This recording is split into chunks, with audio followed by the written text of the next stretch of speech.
Hello बच्चों, तो कैसे हैं आप लोग। तो कैसे हैं आप लोग? आई होप बेटा आप सभी अच्छे होंगे, अपने घर पे सेफ होंगे। आपके भैया आपके लिए फिर से लेके आए। जी हाँ, आप क्लास 10th वाले बच्चे, आपको पता होना चाहिए बेटा कि हम आपको इस वाले चैनल पर, कौन से चैनल पर बेटा, Vishnu ji bright future academy. जी हाँ, इस चैनल पर आपको सारी वीडियो देखने को मिल सकते हैं क्लास 10th की। आपको पता होना चाहिए बेटा कि चैप्टर 1, 2, 3, 4, जी हाँ, चैप्टर 1, 2, 3, 4 वीडियो आपको मिल जाएगी इस चैनल पर। लेकिन हाँ, जो चैप्टर नंबर 5 है वो आज अपलोड करेंगे हम। देखिए ध्यान से चैप्टर 5 में करना क्या है। देखो बेटा, चैप्टर 5 का नाम क्या है। इसका नाम क्या है, समांतर श्रेणी। जी हाँ, एपी। बात करते हैं क्या क्या पढ़ना है, क्या क्या कॉन्सेप्ट है, कितने कॉन्सेप्ट पढ़ने हैं, कितनी एक्सरसाइज है क्लास 10th वाले बच्चों के लिए। तो सुनो बेटा ध्यान से, ये चैप्टर अभी तक क्लास 9th में नहीं आया है, बिल्कुल भी क्लास 10th में ही आया है। इंग्लिश में क्या बोलते हैं बेटे, अर्थमेटिक प्रोग्रेशन। क्या बोलते हैं बेटे इंग्लिश में, अर्थमेटिक प्रोग्रेशन। बेटा प्रोग्रेशन का मतलब क्या होता है, प्रोग्रेस करना, यानी कि से असल में इस चैप्टर को बेटा क्लास 11th में इसका नाम रखा गया क्या, सीक्वेंस एंड सीरीज। क्या रखा गया, सीक्वेंस एंड सीरीज। तो कहने का मतलब ये है, एक प्रकार की श्रृंखला होती है। क्या कहा मैंने, एक प्रकार की श्रृंखला होती है। और श्रृंखला का मीनिंग क्या है, सारी मीनिंग की बात करेंगे हम। कौन कौन से एग्जाम्पल है, एग्जाम्पल्स की बात करेंगे। टर्म्स किसे कहते हैं, ए क्या होता है, फर्स्ट टर्म क्या, सेकंड टर्म क्या, थर्ड टर्म क्या, ये सब कॉन्सेप्ट है पूरे चैप्टर का। देखो जी, हमने डिवाइड किया इसको कि हमारे क्लास 10th के अंदर 3 तरह से जाने वाली है, 5.1, 5.2, 5.3। 5.4 जो ऑप्शन है हमें नहीं पढ़नी। 5.1 के अंदर क्या क्या पढ़ना है, बेसिक चीजें, फंडामेंटल चीजें कि एपी, ए क्या है, डी क्या है, एन क्या है, एन क्या है। ए का मतलब फर्स्ट टर्म, डी का मतलब कॉमन डिफरेंस, एन का मतलब लास्ट टर्म या फिर जनरल टर्म ऑफ एपी, और एल मतलब क्या, लास्ट टर्म। ठीक है, तो एल और एन एक ही बात है।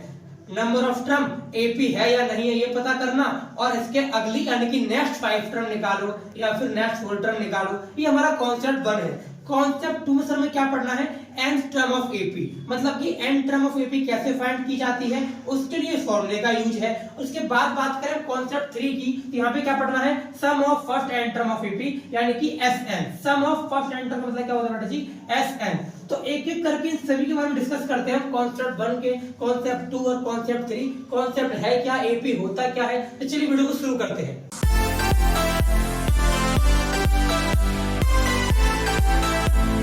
तो बात करेंगे बेटा, सबसे पहले हम पढ़ेंगे कॉन्सेप्ट नंबर 1 की। जी हाँ बेटा, कॉन्सेप्ट 1 हमारा क्या है, जिसको मैंने नाम दिया बेसिक। मतलब पता होना चाहिए कि चैप्टर है क्या, एपी है क्या। तो मैंने वो क्या बताया था कि सर अर्थमेटिक प्रोग्रेशन मतलब समांतर श्रेणी, और श्रेणी का मतलब क्या होता है बेटा जी, श्रृंखला, मतलब सीरीज की बात करता है। अब सीरीज का मतलब क्या है सर, तो देखो हमारे क्या लिखा डेफिनेशन, एन एपी मतलब an arithmetic progression is a list of number. एक प्रकार का लिस्ट होती है नंबर की, जहां पर क्या होता है, जो हर एक टर्म होती है उसे टर्म कहा जाता है, एन कहा जाता है, और जिसमें एक फिक्स नंबर ऐड किया जाता है, और फिक्स नंबर ऐड करने के बाद लेकिन जो फर्स्ट नंबर है वो उससे अलग होता है। मतलब क्या, सुनो ध्यान से, देखो जी, ये इसके एग्जांपल लिखे मैंने, 1, 2, 3, 4 चलते जा रहा है। सर इसमें हमें ये समझना है 100, 70, 40 और 10। समझने वाली बात समझ बेटा ध्यान से, जो मैंने जितनी भी लिखी सारी चीजें, ये पूरी सीरीज है। क्या है ये, जो 1 कॉन्सेप्ट क्या है, पूरी सीरीज। ये भी क्या है, सीरीज। ये भी क्या है, सीरीज। इसी को एपी कहा जाता है। लेकिन कब एपी कहेंगे, कब एपी नहीं कहेंगे, क्वेश्चन ये उठता है बेटा, कब एपी कहेंगे, कब एपी नहीं कहेंगे। सुनो ध्यान से, तो यहाँ पर जितनी बातें लिखी हुई है, 1 लिखा है, 2 लिखा है, 3 लिखा है, 4 लिखा है, इस हर एक सिंगल टर्म को वर्ड नाम देते हैं ट्रम। क्या बोलते हैं इसको, ट्रम। मैंने क्या लिखा, each number in the list, मतलब जो ये लिस्ट लिखी हुई है, इस लिस्ट का हर एक नंबर, इस लिस्ट का हर एक नंबर क्या कहलाता है जी, क्या कहलाता है, ट्रम कहलाता है। TERM ट्रम कहलाता है। हिंदी वाले बच्चे से बोलते हैं पद। क्या बोलते हैं, पद। जो सर पहले नंबर पे लिखा है इसे बोलते हैं पहला पद। क्या बोलते हैं बेटा, पहला पद। जो लिखा है दूसरे नंबर पे इसे कहते हैं दूसरा पद, और जो लिखा है तीसरे कहते हैं तीसरा पद। तो मुझे बताओ बेटा, जो सेकंड वाला पॉइंट है मेरा, यानी कि 100, 70, 40, 10, इसमें फर्स्ट टर्म क्या है, फर्स्ट टर्म मतलब पहला पद। तो सर पहला पद क्या हो गया भैया, सबसे पहले लिखा है ना वो पहला पद है, यानी कि वो स हो गया। और सर इसी को A1 बोलते हैं। क्या बोलते हैं जी, A1 कहते हैं। अच्छा सर, मतलब जो पहले नंबर पे लिखा है वो A1 होगा, और जो सेकंड नंबर पे लिखा है वो A2 होगा। जी हाँ, यही कहना चाहता हूं मैं, वो A2 होगा, मतलब सेकंड टर्म होगी। और सेकंड टर्म पे क्या होगी बेटा, यहाँ पर होगी सेकंड टर्म 70। इसे कहते हैं हिंदी में दूसरा पद। ठीक है भैया। और सर तीसरा पद क्या होगा, देख लो क्या लिखा है थर्ड नंबर पे, 40। ठीक है सर, यानी A3 हो गया 40। ठीक है सर A4 क्या होगा, A4 होगा 10। सर ये A1 A2 A3 A4 तो तब बता पाएंगे ना जब वो सीरीज AP होगी, लेकिन ये कैसे पता लगाऊं कि AP है या नहीं है। डोंट वरी, मैं बताता हूं, देखो सुनो ध्यान से। सबसे पहले हमें चेक करना है AP है या AP नहीं है। तो AP है या AP नहीं है चेक करने के लिए हमें क्या करना पड़ता है, पहले उस सीरीज को चेक करो, उस सीरीज में ये पता लगाओ कि A1 क्या है, A2 क्या है, A3 क्या है और A4 क्या है। सपोज मैं इसी एग्जांपल ले दो बेटा जी, इज 100, अगला 70, next one is 40, next one is 10। अब मैं इसी एग्जांपल को लूं तो यहाँ पर देखो बेटा ध्यान से, जो इनके बीच का, जी हाँ, जो इनके बीच का डिफरेंस है इसको वर्ड दिया गया D। क्या बोला गया इसको बेटा, इस चैप्टर के अंदर उसको D कहा गया। क्या कहा गया बेटा, D कहा गया। और D का मतलब क्या होता है, कॉमन डिफरेंस। हिंदी में बच्चे से क्या बोलते हैं, सार अंतर। क्या बोलते हैं बेटा, सार अंतर बोलते हैं। और सार का मतलब ही क्या होता है, कॉमन। और कॉमन मींस किन्हीं दो टर्मों के बीच की बात कर रहा है। ठीक है जी। अब सर D का फॉर्मूला क्या हुआ, सर बहुत सिंपल फॉर्मूला है, सेकंड टर्म में से, जी हाँ, यानी कि 70 में से जो फर्स्ट नंबर है A1 है, फर्स्ट टर्म है, और जो लास्ट पर है, यहाँ पर लास्ट कौन सी हुई, 4 नंबर पे हुई लास्ट, इसे बोलते हैं A4 यानी कि फोर्थ टर्म। हमें करना कुछ भी नहीं है, हमें D निकालना है। क्या निकालना है बेटा, D निकालना है। और D का फॉर्मूला क्या हुआ, A2 माइनस A1। मतलब सर आप ये कहना चाहते हो कि D आप निकालेंगे 70 माइनस 100 करके, तो आपका आंसर माइनस में आएगा। जी हाँ, आंसर माइनस में आएगा। अब ये बात भी याद रखनी है कि D जो है वो प्लस माइनस या जीरो किसी में भी हो सकता है। जैसे कि मैं क्या क्या लिखा है, हमने सीखा चैप्टर में क्या क्या सीखना है, पहले सीखना है कि A क्या होता है फर्स्ट टर्म, फिर सीखना है कि कॉमन डिफरेंस D क्या होता है। तो मैं D पे आ चुका हूँ। A मैंने आपको बता दिया, जो फर्स्ट नंबर पे लिखा है किसी भी सीरीज में वो A है। भैया D मतलब क्या, सार अंतर, कॉमन डिफरेंस। इसका मतलब क्या है सर, मैंने ये कहा कि D का निकालने का फॉर्मूला क्या दिया गया, A2 माइनस। असल में कुछ फॉर्मूला नहीं है, थोड़ी सी लॉजिक की चीज है कि सेकंड टर्म में जो आया उससे पहले पर क्या आया था, उन्हीं के बीच का डिफरेंस ही D कहलाता है। और D मैंने लिखा कि प्लस का भी हो सकता है, माइनस का भी हो सकता है, और नेगेटिव भी और पॉजिटिव भी और जीरो भी हो सकता है। कौन, D। ठीक है जी। इसके बाद समझे बेटा, सर ये फिक्स नहीं है, D का फॉर्मूला ही होता है A2 माइनस A1। ये D का फॉर्मूला A3 माइनस A2 भी हो सकता है। मतलब सेकंड में से 1 को माइनस कर दो, थर्ड वाले में से 1 को नहीं, सेकंड को माइनस करो, और फोर्थ वाले में से भी थर्ड को माइनस करो। ठीक है, यानी इस तरीके से आप माइनस करेंगे। और हर बार ईच एंड एवरी टाइम अगर आपका आंसर यानी कि D की वैल्यू हर बार सेम आई बेटा जी, अगर हर बार वैल्यू आपकी सेम आई, देन आप क्या कहोगे कि यस ये AP है।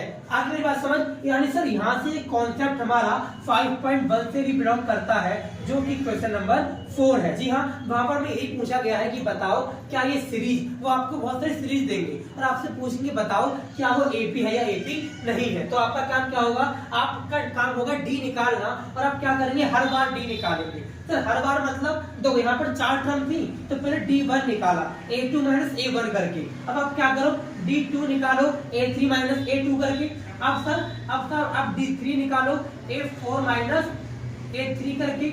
इस तरीके से आपने सभी टर्म का यूज कर लिया, 2 का कर लिया, 1 का, 3 का कर लिया, 2 का, 4 कर लिया, 3 का। अगर आप सारी टर्म आपने यूज कर ली, डेट मीन्स यस आपके हर बार D1 की वैल्यू, D2 की वैल्यू, D3 की वैल्यू हर बार सेम आएगी। अगर ऐसा हो रहा है, हर बार वैल्यू सेम आ रही है, देन हम क्या कहेंगे कि यस ये AP बनाती है। मतलब ये श्रृंखला, ये AP की सीरीज है, जो लाइन है, जो लिस्ट ऑफ नंबर है, यस ये AP बनाते हैं। तो बात करेंगे आपकी बुक के अंदर के कॉन्सेप्ट की बेटा। वहां पर 5.1 में आपसे क्या पूछा गया, क्वेश्चन नंबर 1 आपको दी गई वर्ड प्रॉब्लम। क्या दी गई बेटा, वर्ड प्रॉब्लम, जहाँ पे खाली ये बताना है आपको, उस लाइनों को पढ़कर आपको ये पता लगाना है कि पहले चीज क्या थी, बाद में कितनी हुई। जैसे मैंने 10,000 रुपया बैंक में जमा किया, अब 10,000 रुपए मेरे को इंटरेस्ट मिला मान लो 10%, तो 10,000 रुपया मैंने बैंक में जमा किया और ब्याज मिला 10%, इसका 10% कितना होता है जी, 1,000 होता है। यानी सर पहले 10 था, अगले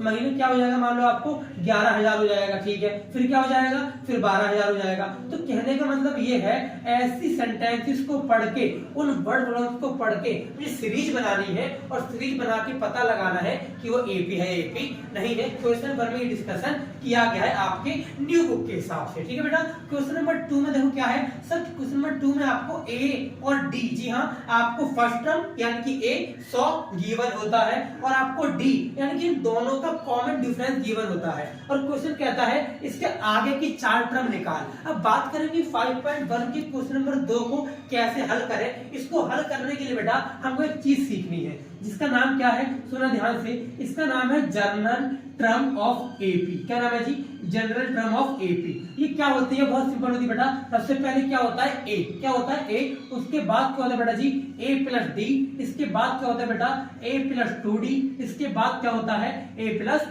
3d। लेकिन इसके पीछे भी एक बहुत बड़ा लॉजिक है, वो लॉजिक हमारी फेस टू फेस क्लास में चलता है और आपको पता होना चाहिए कि हमारी फेस टू फेस क्लास जो है मुकंदपुर, आजादपुर, आदर्श नगर हर लोकेशन पर चलती है। ठीक है जी, तो आप ज्वाइन कर सकते हैं हमारे साथ फेस टू फेस क्लास भी, और लाइव क्लास से भी ऑनलाइन क्लास के लिए आप कांटेक्ट कर सकते हैं। जो स्क्रीन पर आपको नंबर आ रहा है ये नंबर हमारा कांटेक्ट नंबर है, आप व्हाट्सएप करके अपने डाउट भी पूछ सकते हैं।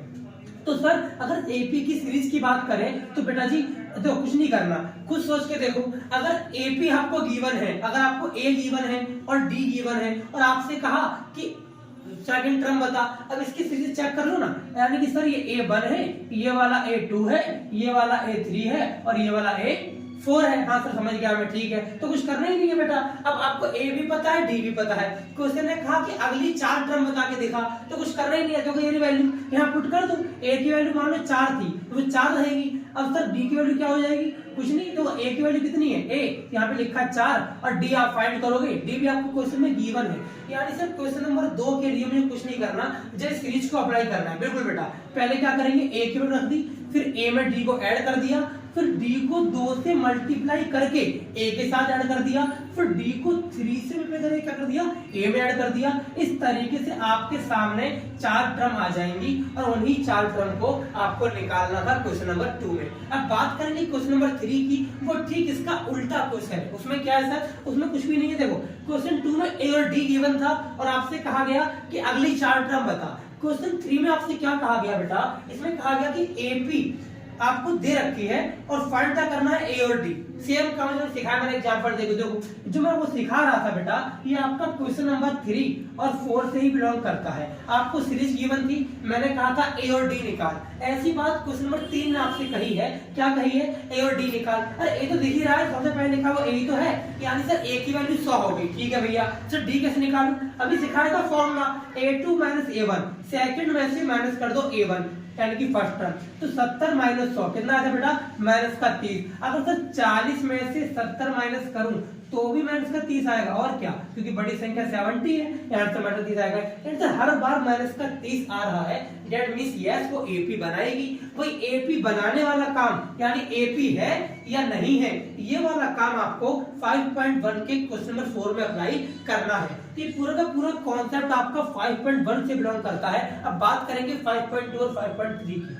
हाँ जी, अगर बेटा बात करें कॉन्सेप्ट नंबर 2 की, जी हाँ बेटा हमने बात करी थी कि हमारी क्लास 10th में एक्सरसाइज 5.1 है, एक 2 और एक 3। मैंने 5.1 बेटा आपको पूरी समझा दी कैसे क्या करना है 4 क्वेश्चन का। अब 5.2 की अगर बात करूं बेटा तो प्लीज 5.2 के जो क्वेश्चन है जो सीबीएसई में एक बार नहीं बहुत बार पूछेगा ये बेटा, तो प्लीज इसको आप क्या करना है, सबसे पहले तो क्वेश्चन नंबर 10 और 20 को करके ही जाना है एग्जाम पॉइंट ऑफ व्यू के लिए। जी हाँ, क्वेश्चन नंबर 10 से लेके 20 तक ये क्वेश्चन ऐसे हैं जो अभी तक 4 से 5 सालों में हर बार क्वेश्चन यहाँ से रिपीट हुआ है। एक फेमस क्वेश्चन है रामकली वाला, जी हाँ रामकली, क्वेश्चन नंबर 20 के आसपास, और एक सुब्बा राव करके है क्वेश्चन 19 के आसपास। ठीक है, ये जो क्वेश्चन है एग्जाम में आते ही आते हैं। फिर हम बात करते हैं कि 5.2 में पढ़ना क्या होता है, करना क्या होता है। मैंने को बता दिया आपको कि जो खतरनाक क्वेश्चन है, खतरनाक तो नहीं है लेकिन फिर भी एग्जाम में पूछे बहुत जाते हैं, इसी है चैप्टर में, डोंट वरी। तो सर 5.2 की बात करें बेटा तो यहाँ पर हमें नॉर्मली एएन के बारे में सीखना है। अब सर एएन क्या होता है, तो सर एएन का नाम क्या होता है, जनरल टर्म ऑफ एपी। जी हाँ, अगर आपसे कोई पूछ ले एक मार्क्स में एमसीक्यू आ जाए कि जनरल टर्म ऑफ एपी का मतलब क्या है, आपका आंसर क्या होगा, एएन। एक और बात बेटा, अगर आपसे कोई ये पूछ ले कि बताओ लास्ट टर्म का मतलब क्या है, तो भी आपका आंसर क्या होगा, एएन ही होगा। लेकिन इसको कभी कभी एल के नाम से भी जानते हैं। अब ये एल क्या होता है, सर सीरीज में देख के कैसे पता लगाऊंगा कौन सा एल है कौन सा एएन है। अरे सर एएन एल एक ही बात है, आपको खाली इतना याद रखना है कि एएन और एएल एक ही सॉरी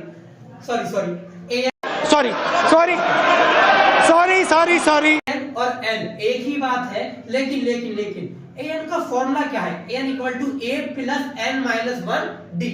यानी सिर्फ फॉर्मूले को अप्लाई करके काम हो जाएगा, बिल्कुल हो जाएगा। देखो असल में होगा क्या, जो आपकी बुक की स्टार्टिंग ये क्वेश्चन है 1 से लेके 10 तक, ये क्वेश्चन क्या कहते हैं, एक क्वेश्चन खाली इतना चाहते हैं कि हमारा बच्चा ना इस फॉर्मूले को अप्लाई करना सीख जाए। मतलब देखो ध्यान से, इसमें कितने वेरिएबल है सर, एक वेरिएबल है an वाला, ठीक है सर, दूसरा है a वाला सर, तीसरा है n वाला और चौथा है d वाला। वो कुछ नहीं करेगा आपके साथ सर, 1 2 3 4 इसमें से कोई भी 3 मिस कर देगा, चौथा निकालने को बोलेगा, कभी a दे देगा, कभी n दे देगा, कभी d दे देगा, बोलेगा an निकाल। बहुत सिंपल, जस्ट पुटी तो करना है, अभी निकालना नहीं सिखाऊंगा, टेंशन मत लो बेटा, सारा कुछ सिखाऊंगा। लेकिन देखो मेरे एग्जाम्पल को देखो बेटा ध्यान से, जो एग्जाम्पल है यहाँ पे आपने अभी समझाया सर कि जो आगे लिखा है, जो सबसे पहले नंबर पे लिखा है बेटा, इसे हमने a का नाम दिया सर, a1 बोलो या a बोलो, बात एक ही है, बिल्कुल बात एक ही है। तो ये हो गया 100, ठीक है सर, समझ गया सर। जो सेकंड नंबर लिखा है वो क्या है, वो बेटा 70 है सर, समझ गया सर। आपने भी समझा दिया वही है क्या, हाँ बेटा बिल्कुल वही है,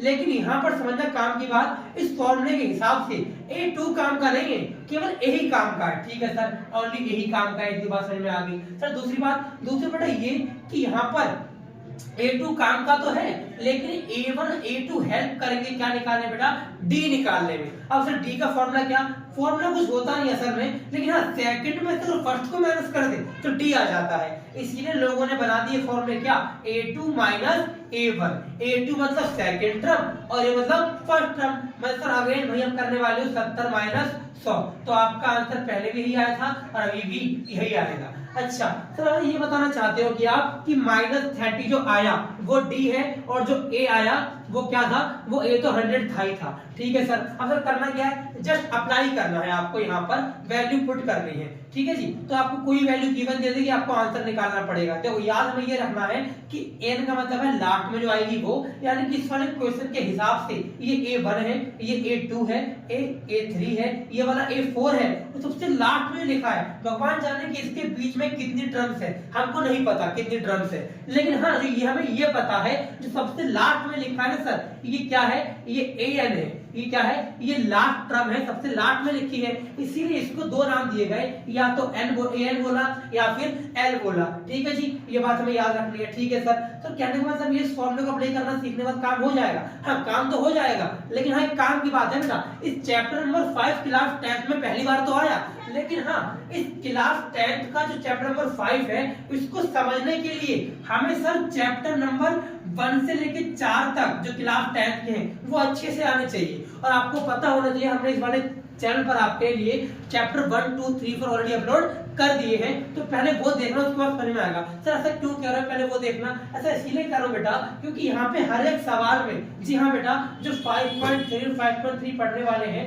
यहाँ पे हर एक सवाल में क्या दिखने वाला है सर, यहाँ पे वही जो हमने, याद है आपको कुछ दिनों पहले हमने आपके लिए चैप्टर नंबर 3 की वीडियो अपलोड की थी, वहां पर हमने सीखा था एलिमिनेशन मेथड। जी हाँ, चैप्टर 3 का एलिमिनेशन मेथड आज वहां पर इस वाले चैप्टर के अंदर, इस वाले एक्सरसाइज के अंदर उसका यूज होगा, क्योंकि वहां पर हमें वैल्यू निकालनी पड़ेगी। तो इनके यूज होने की वजह से याद करो, वहां पे दो वेरिएबल थे ना, एक्स और वाई, यहाँ भी सर दो वेरिएबल है, एक का नाम रख दिया ए और एक का नाम रख दिया डी।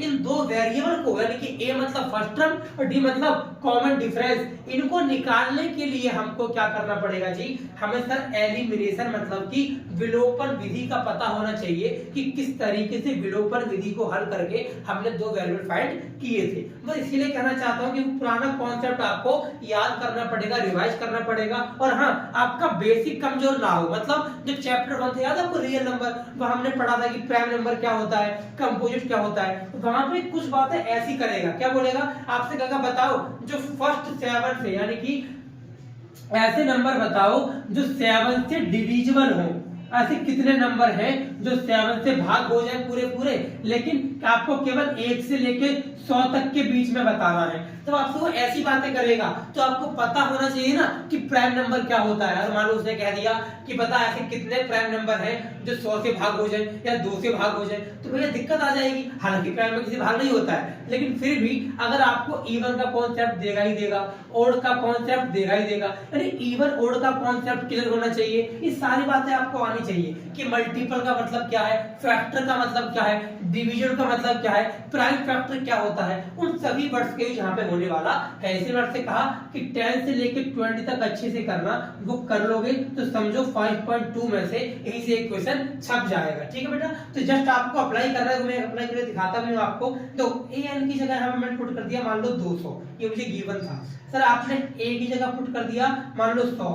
सर n मान लो आपको नहीं पता, n आपको नहीं पता, तो आपने क्या लिख दिया n-1। अब देखना कुछ होने वाला है यहाँ पर, तो क्या होगा। सर d की वैल्यू कितनी है, d की वैल्यू है माइनस की 30। आपको सॉल्व कैसे करना है सुनना ध्यान से। इसके करने के हजारों तरीके हैं, लेकिन बेस्ट तरीका क्या है वो समझना। अगर मुझे n-1 निकालना है तो इसको अपनी जगह पर छोड़ दो। ठीक है, यहाँ पे देखो 100 क्या हो रहा है, ऐड हो रहा है। सर 200 में से 100 क्या हो जाएगा, माइनस। जी हाँ, 200 में से 100 कर देंगे माइनस। ठीक है सर, समझ गया। सर n-1 के साथ माइनस का 30 क्या हो रहा है, मल्टीप्लाई, तो वो आ जाएगा ऐसे करके डिवाइड में। इससे क्या निकलेगा, n-1 निकलेगा, n ही निकलेगा। ठीक है सर, 200 माइनस 100 कितना आ गया, 100, और नीचे कितना है, माइनस का 30। सर अब क्या करूं, अरे सर फंस गए।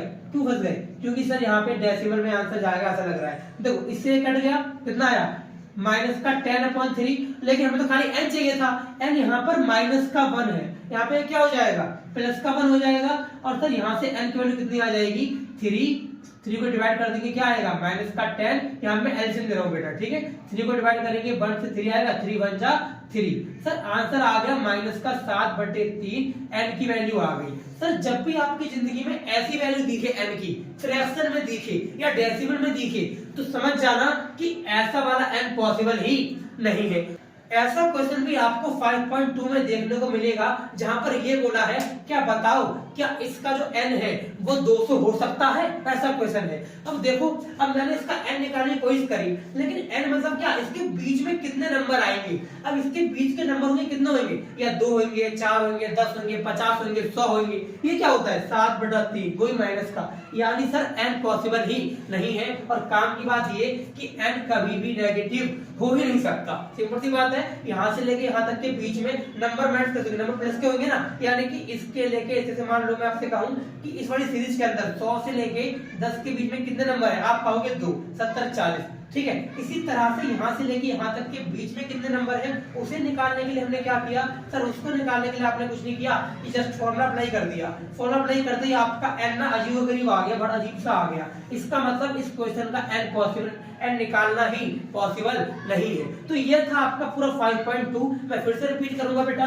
पहले चैप्टर 3 की हमारी ये वाली वीडियो देख के आए, उसके जस्ट बाद आप चैप्टर 5 की वीडियो देखना। और हाँ, क्वेश्चन नंबर 10 से लेके 20 तक बहुत अच्छे से पढ़ना बेटा, क्योंकि यहाँ से एग्जाम में क्वेश्चन जरूर आता ही आता है। अब बात करेंगे लास्ट कॉन्सेप्ट की 5.3 की। हाँ जी, तो ना बात करते हैं कॉन्सेप्ट 3 की। जी हाँ, कॉन्सेप्ट 3 मेरा बिलोंग करेगा आपकी एक्सरसाइज 5.3 से। अभी तक मैं आपको 5.1, 5.2 बता चुका हूँ। वीडियो को लास्ट तक देखना ताकि आप पूरा कॉन्सेप्ट समझ सके चैप्टर में है क्या। सर जो कॉन्सेप्ट 3 हमारा नाम क्या है इसका, sum of first n term. Sir first of n term बोले तो एन मतलब any number, 50 term, 100 term, 90 term, ऐसे करके वो वर्ड यूज करेगा। लेकिन हाँ, इसका मतलब होता है Sn। क्या होता है बेटा, Sn, और S का मतलब है सम और n का मतलब है नंबर, यानी कि सम ऑफ नंबर ऑफ टर्म, इसे ऐसा वर्ड कहा जाता है। और देखो ध्यान से, हमें फॉर्मूला क्या दिया गया, फॉर्मूला बताया गया Sn जो होता है ना, वो n को 2 से डिवाइड कर दो और उसमें ऐड कर दो क्या सर, a प्लस l, मतलब a को l के साथ ऐड किया और n/2 से क्या कर दिया बेटा जी, मल्टीप्लाई कर दिया। अब सर l क्या है, अभी समझाया था मैंने कि l और an एक ही बात है। सर मतलब एक फॉर्मूला ये है और एक फॉर्मूला ये, हाँ बेटा दोनों का मतलब सेम है। देखो ध्यान से, मैंने कुछ नहीं करा, एल क्या लिख दिया, एल की जगह मैंने एन लिख दिया। सर एक फॉर्मूला मैं और लिखूंगा, क्यों, क्योंकि आपको पता होना चाहिए, अभी जब हमने पढ़ा था कि ए एन का फॉर्मूला क्या पढ़ा था, a plus n minus 1d। अगर मैं an की वैल्यू यहाँ पुट कर दूं तो क्या a को फोड़ बन जाएगा, हाँ सर बन जाएगा। तो सर ले देखिए चीजें तो वही हैं, लेकिन कहीं ना कहीं वो घुमा फिरा के बात कर रहा है। सर मैंने देखो a की जगह a ही लिखा, लेकिन मैं a की जगह क्या लिखने वाला हूँ, a plus n minus 1d। Yes sir समझ गया। सर अब क्या करें, अब कुछ करना ही नहीं है, खत्म। सर एक और फॉर्मूला ड्राइव हो गया, एक a और एक a, एक a और एक a, कितनी बार a बेटा, 2 times a plus n minus 1 then d।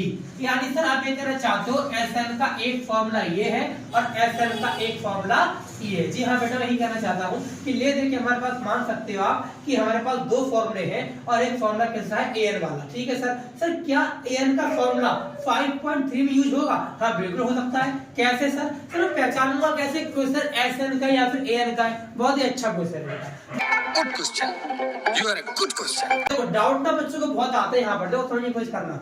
अगर क्वेश्चन में ऐसा लिख के दिया है 2 4 6 8 और लास्ट में लिखा है 200, इसे देख के आप समझ जाना कि इस क्वेश्चन में हमें सम फाइंड नहीं करना है। जब तक क्वेश्चन ये वर्ड सेंटेंस के रूप में लिख के ना दे कि find the sum of 50 drum, ऐसा कुछ लिख के ना दे तब पता नहीं लगा सकते कि सम निकालना है नहीं निकालना है। लेकिन हाँ, इसको ऐसे को पहचानना बहुत सिंपल है। इसका क्वेश्चन आपको कुछ ऐसा देखने को मिलेगा 2 + 3 + 4 + 5, कुछ ना आपको इस तरीके से देखने को मिलेगा क्वेश्चन इसका। यानी सर ये कहना चाहते हो कि इसके क्वेश्चन में बीच में प्लस प्लस का निशान होगा? जी हाँ, इसके बीच में बेटा प्लस प्लस का सिंबल होगा जो कि किसको बताता है? जो कि सम को ही बताता है। मतलब सर कहने का मतलब ये हुआ कि इसके क्वेश्चन को पहचानना इजी है, ऐसा होगा। फिर इसका डी कैसे निकालेंगे? सर सब कुछ सेम है, एवरीथिंग इज सेम। जैसे अभी डी निकाला था a2 - a1 करके, आज प्लस के सिंबल को नेगलेक्ट कर दो आप, सेम तरीके से ही आप डी निकाल दो तो भी आपका आंसर आ जाएगा। तो कहने का मतलब ये है